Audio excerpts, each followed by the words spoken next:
dari awal sudah mengingatkan, khusus saya di Komisi 1, tahapan pilparak ini sudah harus dilaksanakan.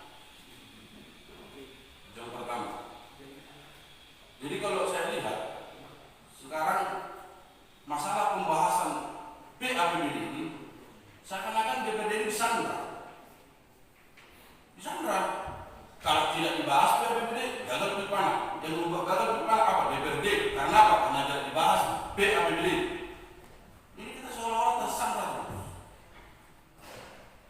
Yang kedua, seperti yang disampaikan Ketua DPRD, saya belum sepaham dengan simulasi tahapan pilpanak ini. Kalau kawan-kawan sepaham terhadap ini, ya silakan. Saya ingin membuat pertanyaan kepada eksekutif. Di rapat komisi juga sudah saya tanyakan. Apa yang menjadi alasan pemerintah Kabupaten Simalungun tidak melaksanakan pilpanak tahun 2022? Sementara di undang-undang tentang desa nomor 6 tahun 2014 jelas sudah dikatakan di sana harus dilakukan pemilihan pengurus setiap 6 tahun. Kalau kita lihat ada unsur kesengajaan. Yang kedua, ditunda pilpanak ini berdasarkan apa? Apa regulasinya? Kalau kita lihat PP nomor 47 pasal 57 tahun 2015, dalam hal terjadi kebijakan penundaan pelaksanaan pemilihan kepala desa yang habis masa jabatannya tetap diberhentikan dan selanjutnya bupati wali kota mengangkat penjabat kepala desa. Kebijakan penundaan pelaksanaan pemilihan kepala desa sebagaimana dimaksud pada ayat 1 ditetapkan oleh menteri.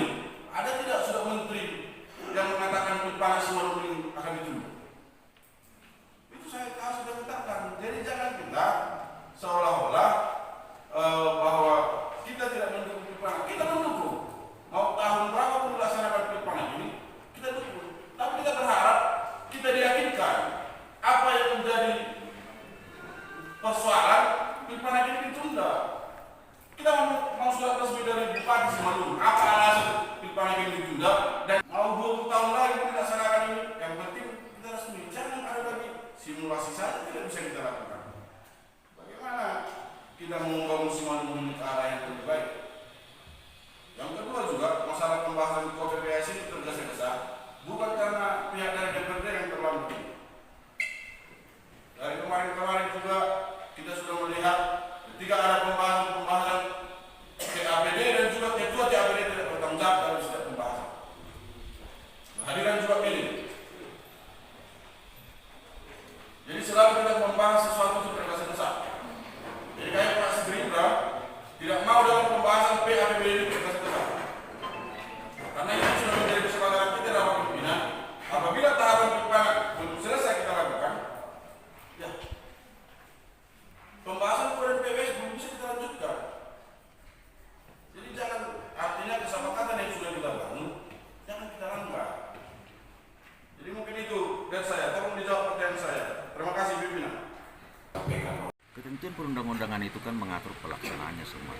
Tetapi dalam hal adanya hal-hal teknis yang menjadi hambatan pelaksanaannya itu oleh pemerintah daerah bersama dengan legislatif harus disinkronkan dulu.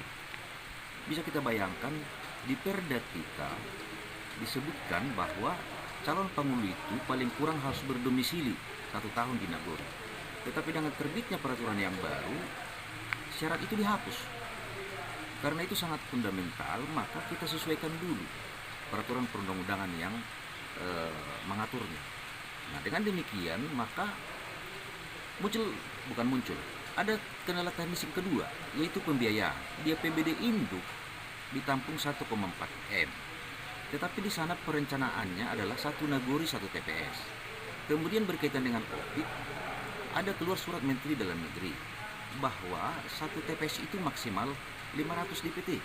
Maka secara keseluruhan perencanaan dan pelaksanaannya harus kita sesuaikan dengan itu. Pembiayaannya kita sesuaikan, kepanitiaannya juga harus kita sesuaikan. Demikian. Nah, Pak, kan sebelumnya kan udah pernah Bapak sampaikan selaku kuasa pengguna anggaran bahwasanya yang bisa dialokasikan untuk pelaksanaan pilpanak 1,4 miliar. Nah, itu alasannya karena keterbatasan anggaran. Sementara kami ketahui Pak bahwasanya pada tahun anggaran 2021 ada silpa sebesar 148 miliar Pak. Bagaimana itu bisa Pak? Wah, itu lain, itu persoalan lain, kan begitu.